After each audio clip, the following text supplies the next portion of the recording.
A desigualdade não está apenas no salário. A jornada escondida de organização e cuidado cobra um preço alto no corpo, na mente e na carreira.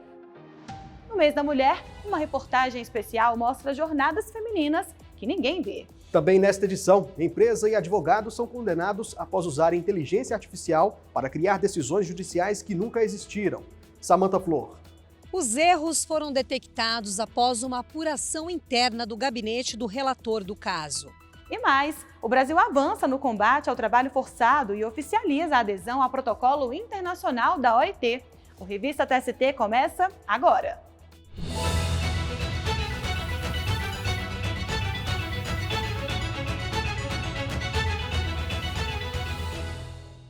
O Revista TST desta semana contempla a arte do cerrado estampada nos corredores aqui do tribunal. O cenário é aqui diante do painel Tempo de IP, do artista Menotti Cordeiro. Essa obra propõe um desafio muito importante, viu, Anderson? Encontrar um sabiá-laranjeira escondido entre os traços. É como se fosse um caça ao tesouro, que exige do observador a mesma atenção e sensibilidade necessárias na busca pela justiça. Pois é, o pássaro simboliza a vida que pulsa por trás dos processos e das normas. E encontrá-lo é lembrar que o direito, acima de tudo, é feito para pessoas.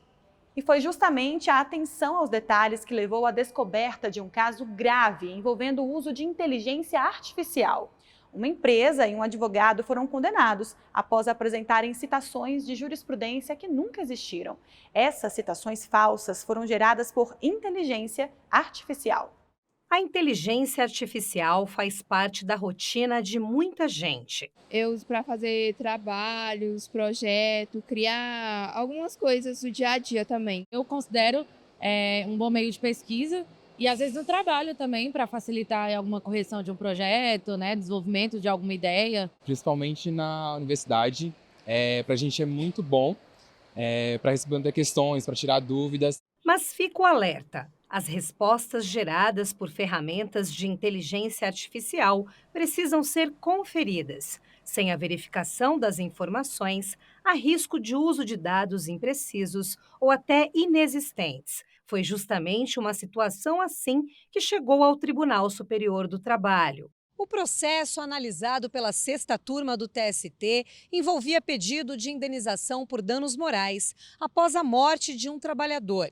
Ao examinar o recurso de revista, o relator do caso, o ministro Fabrício Gonçalves, identificou inconsistências nas decisões judiciais citadas pela defesa da empresa. Fiz um requerimento ao Núcleo de Cadastramento Processual de jurisprudência aqui, e esses processos nunca foram autuados na Corte. Tal procedimento extrapola os limites do exercício regular do direito e temos várias decisões da SDI com precedentes nesse sentido. Uma apuração interna confirmou que diversos precedentes não existiam e que outros apresentavam dados alterados. Para o relator, não se tratou de erro material ou interpretação equivocada, mas da criação intencional de conteúdo jurídico fictício para induzir o juízo a erro. A empresa foi condenada ao pagamento de multa de 1% sobre o valor da causa por litigância de má-fé. O advogado responsável também foi penalizado com multa no mesmo percentual. O ministro relator determinou ainda o envio de ofícios à Ordem dos Advogados do Brasil e ao Ministério Público Federal para apuração de possíveis infrações disciplinares e criminais. Ainda falando em tecnologia, só que dessa vez a tecnologia usada de maneira correta, como o tema do mês da Biblioteca Délio Maranhão do TST. O acervo reúne materiais sobre como a inovação pode tornar a justiça mais efetiva. E se você quiser saber mais, é só apontar a câmera do seu celular para o QR Code que está na tela. E a Justiça do Trabalho realizou o curso de capacitação de magistrados e servidores para ações de itinerância e inclusão digital. Muito além do atendimento jurídico, o curso reforça o comprometimento da Justiça do Trabalho de alcançar todos os lugares de forma mais efetiva e humana. Depois do intervalo, segurança no mar. Empresas de pesca de Santa Catarina devem treinar tripulantes para operações de salvamento. A gente te conta os detalhes dessa decisão daqui a pouco.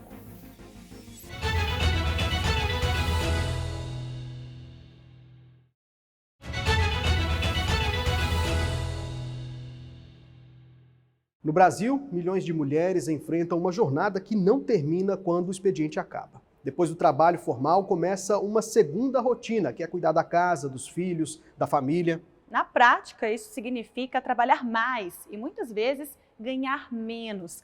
As mulheres brasileiras trabalham, em média, quase um mês a mais por ano do que os homens, somando as atividades profissionais e domésticas. Na reportagem especial de Larissa Batista, você vai conhecer histórias reais de quem vive essa rotina todos os dias e entender como essa sobrecarga impacta a carreira, a qualificação e a busca por igualdade. Quantas tarefas cabem no dia de uma mulher? E quantas delas não são sequer percebidas? Para a Elaine, a rotina começa cedo. Antes mesmo do sol nascer, ela já está a caminho do trabalho com as amigas, que trabalham perto dela. 5h43 da manhã, mais um dia abençoado. Vamos embora para mais um dia. Bom dia. 7 horas eu chego no meu serviço, onde eu administro toda a empresa na questão de gestão de pessoas, compras, toda a parte administrativa e funcional da empresa sou eu que faço. Bato estoque para verificar compras de mercadoria, em seguida já vou para o escritório para fazer lançamento de notas, cuidar de toda a parte financeira. Mas quando o expediente termina, uma nova jornada não remunerada começa. Costumo dizer que é um desafio ser mãe. E aí chego em casa, vou direto fazer uma janta para os meninos, para deixar o almoço pronto para o dia seguinte. Aí já vou preparar o uniforme escolar, vou preparar o lanche da escola. No dia a dia das trabalhadoras brasileiras, parece não haver horas suficientes para tantos afazeres. Por ano, nós cumprimos cerca de 21 dias a mais do que os homens, por causa do acúmulo de atividades domésticas, de acordo com o Departamento Intersindical de Estatística e Estudos Socioeconômicos, o DIEESE. São atividades extras que vão desde cozinhar e limpar a cuidar de parentes adoecidos. Esse cenário de sobrecarga feminina possui raízes profundas no nosso país. Embora a sociedade tenha mudado, essa divisão ainda pesa no cotidiano. Diferente, por exemplo, de um emprego formal, que a gente tem o horário de início e o horário de término, de bater o ponto ali às 8 da manhã e sair às 5 da tarde, do intervalo regulamentado para almoço, por exemplo. Quando eu falo da jornada que a mulher concilia em se tratando do trabalho doméstico, das demandas domésticas, sobretudo no âmbito do cuidado, a gente não tem um horário que começa e o horário que termina. A sobrecarga feminina pode significar menos horas de estudos, menor investimento em qualificação e pouca ou nenhuma disponibilidade para projetos estratégicos em ambientes de trabalho, que muitas vezes reforçam a violência de gênero. Temos aí o assédio moral, o assédio sexual, o assédio organizacional, a violência de gênero associada a fatores como raça, orientação sexual, identidade de gênero. Temos percebido a violência digital, que é a imposição da hiperconexão às mulheres, com uma fiscalização muito invasiva dos seus ambientes digitais e a sua jornada de trabalho, a discriminação de salário, de promoção, de ascensão, de ocupar lugares de poder nas instituições, cargos e funções importantes de liderança dentro das empresas. A legislação trabalhista prevê direitos específicos para as mulheres, como a licença maternidade e a estabilidade para gestantes. É necessário um pacto social, um verdadeiro pacto social em que os atos sejam articulados, coordenados entre o Estado, as instituições, os sindicatos, as empresas e a comunidade civil organizada. Reconhecer o valor do trabalho de cuidado das mulheres é um passo fundamental para transformar essa realidade. Isso passa por mudanças culturais, maior divisão de responsabilidades dentro das famílias e também por políticas públicas que apoiem quem cuida. E esse debate também ganhou força nas redes sociais. Vamos ver o que as pessoas estão dizendo sobre esse assunto. Paula Zevich, é com você.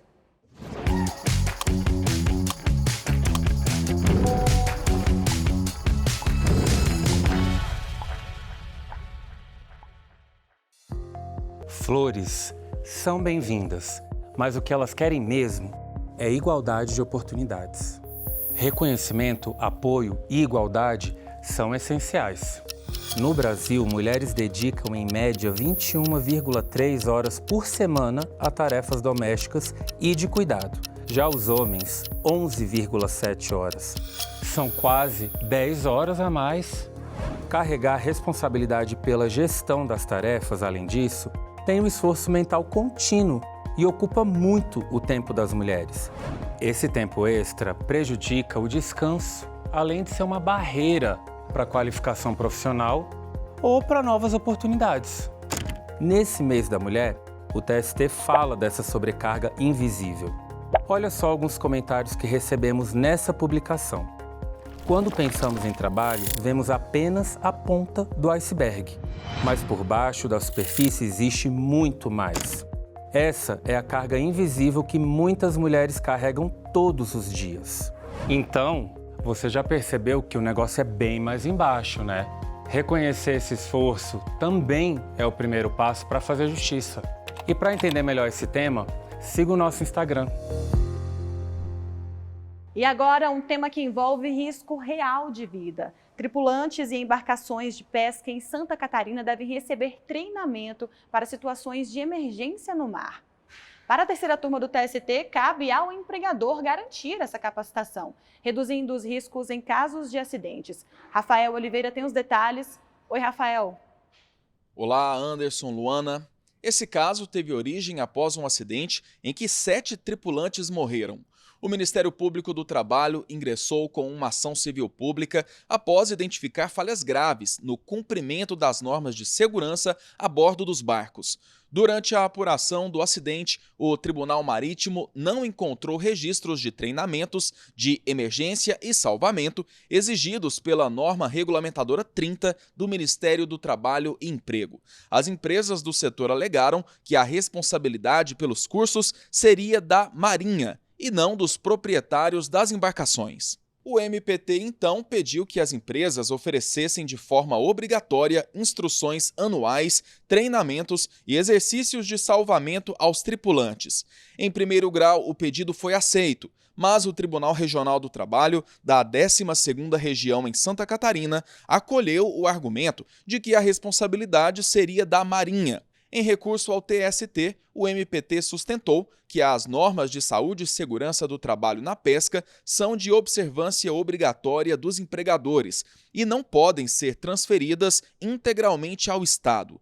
Para o relator na terceira turma, ministro Alberto Balazeiro, cabe aos empregadores garantir condições adequadas de segurança a bordo das embarcações. Os prazos e orientações gerais acerca do plano deverão ser estabelecidos pelo magistrado na execução, porque a ideia é de que na fase de execução, aqui a clareza estrutural, se exista um estabelecimento de um plano de ação para a implementação de uma efetiva capacitação sobre o salvamento. O relator ainda reforçou que essa exigência está amparada na Constituição Federal, na consolidação das leis do trabalho, em convenções da Organização Internacional do Trabalho e na Agenda 2030 da ONU. Dessa forma, por unanimidade, a terceira turma decidiu que as empresas têm a responsabilidade de treinar pescadores para situações de emergência e de realizar exercícios anuais de salvamento.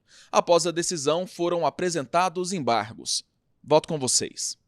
Tá certo, Rafael. Muito obrigada pelas informações e até mais.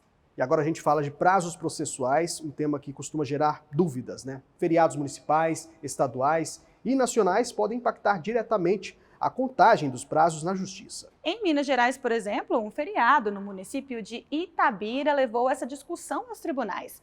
Entenda os detalhes na reportagem de Rocine Gomes. Contar os dias para um compromisso é algo corriqueiro na vida de muita gente. O problema é quando alguém erra o cálculo. Isso pode custar, por exemplo, o esquecimento de um voo, o retorno antecipado das férias ou a perda de um prazo importante, como num recurso que chegou ao Tribunal Superior do Trabalho. O caso envolveu um trabalhador que atuou como vigia numa empresa de Itabira, em Minas Gerais. Ele acionou a justiça pedindo o pagamento de horas extras e de verbas rescisórias após o fim do contrato de trabalho. Em primeiro grau, a empregadora foi condenada a pagar R$ 7.500 de forma parcelada. Na hora de executar o pagamento, o empregado pediu que o salário do dono da empresa fosse penhorado. O juízo de primeiro grau negou o pedido e a sentença foi mantida pelo Tribunal Regional do Trabalho da Terceira Região. Até aí, o trâmite estava dentro dos conformes. O contratempo foi na hora em que o trabalhador tentou apresentar um recurso contra a decisão. O acórdão do TRT foi publicado em 1º de outubro de 2024, uma terça-feira. O prazo para interposição era de 8 dias úteis, de 2 a 11, encerrando numa sexta-feira. Mas o advogado do vigia considerou que seria até a segunda-feira, dia 14. O motivo é que, por estar em Itabira, ele achou que o feriado de emancipação do município, no dia 9, não entraria no cálculo. O regional entendeu que o feriado municipal afeta somente os prazos dos processos que tramitam nas varas do trabalho locais. O empregado entrou com recurso no TST. O caso foi julgado pela 4ª turma, na planilha da ministra Maria Cristina Peduzzi, relatora do agravo. No voto, ela ressaltou que a contagem não é alterada quando o feriado ocorre em locais diferentes da sede do TRT. A ministra destacou ainda que o feriado local não ocasionou prejuízo, pois o protocolo do recurso é feito exclusivamente por meio eletrônico. Os demais ministros da 4ª turma acompanharam o entendimento. Não cabe mais recurso. E a Justiça do Trabalho no Paraná passou por uma semana de avaliação. O TRT da 9ª Região recebeu a correição ordinária da Corregedoria Geral da Justiça do Trabalho. Durante a visita foram analisados indicadores de desempenho, resultados e projetos em andamento. O objetivo é aprimorar a prestação de serviços à população. A correição é muito importante para o tribunal. É o momento em que nós recebemos a Corregedoria Geral e a partir dessa recepção, a Corregedoria então nos traz a sua visão, a sua avaliação a respeito das nossas práticas, dos nossos métodos, dos fluxos de trabalho, dos desenvolvimentos que são tratados nas unidades jurisdicionais e administrativas do tribunal, e é a partir disso, e já dentro de uma abordagem contemporânea a respeito de funções e atribuições, objetivos de correição, né, que também traz o apoio necessário, a orientação, e com isso colabora para o alcance de maior eficiência, já a partir dos recursos materiais e humanos que nós dispomos aqui no nosso tribunal. No próximo bloco, você acompanha relatos reais de quem viveu o trabalho forçado no Brasil. É daqui a pouco.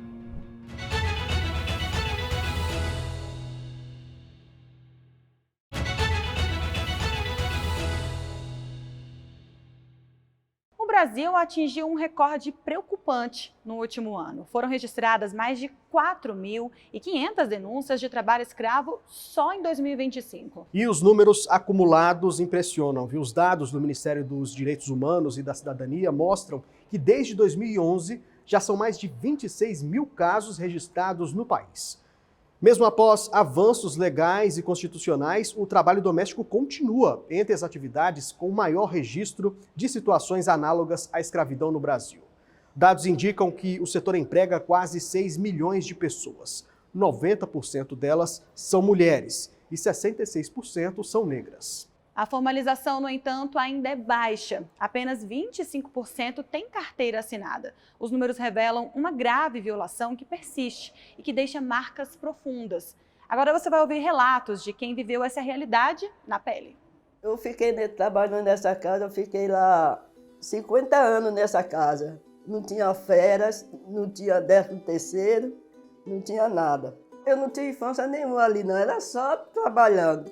Capinava, pegava folha, fazia comida, arrumava a casa, tudo ali era eu. Tudo, não tinha nada. Eu levantava às 5 horas da manhã. Aí eu começava, botava lá a mesa, depois eu ia lá para o fundo ou para frente, raspar, pegar folha, botar dentro do saco. Um bocado de coisa que eu fazia lá. Fazia as coisas sob constante ameaça, na base do pontapé, mas fazia porque era obrigada a fazer. E aí, quando chegou no mês de junho, ela chegou para mim e disse que eu queria ir embora, que então ela ia mandar embora. Ela, então eu vou levar você. A gente está indo agora. Eu vou levar você e vou entregar você à sua mãe. Eu, tá bom. Aí comecei a fazer as coisas de novo, sem precisar mais aquela agonia de dela ficar falando, dela ficar me ordenando que fazia como fazia, eu ficava mesmo na base da pirraça, digamos assim, né? Fazia na base da pirraça ali, ela me obrigando a fazer. E aí quando ela disse que ia mandar de volta para o interior, eu comecei a fazer as coisas com um sorriso de orelha a orelha, porque acreditava que dali eu ia voltar para o meu interior. Quando foi na hora de pegar a estrada, ela vai pegar suas coisas. Quando eu fui, ela fechou o portão e me deixou trancada e viajou. E aí eu fiquei ali, só que ela tinha uma vizinha por nome Beth. E ela deixou essa Beth para ir lá, né, me dar água e o biscoito. Fiquei sem comida, trancada nos fundos da casa. E o Brasil deu um passo importante para reforçar o combate a essas violações. O país oficializou a adesão ao protocolo da OIT, a Organização Internacional do Trabalho, contra o trabalho forçado. E a Justiça do Trabalho segue engajada nesse pacto global, tudo para enfrentar essa chaga que ainda persiste em nosso país. Bom, por hoje a gente fica por aqui. Muito obrigado pela companhia. Na semana que vem tem mais Revista TST de algum ponto aqui do Tribunal. Até lá!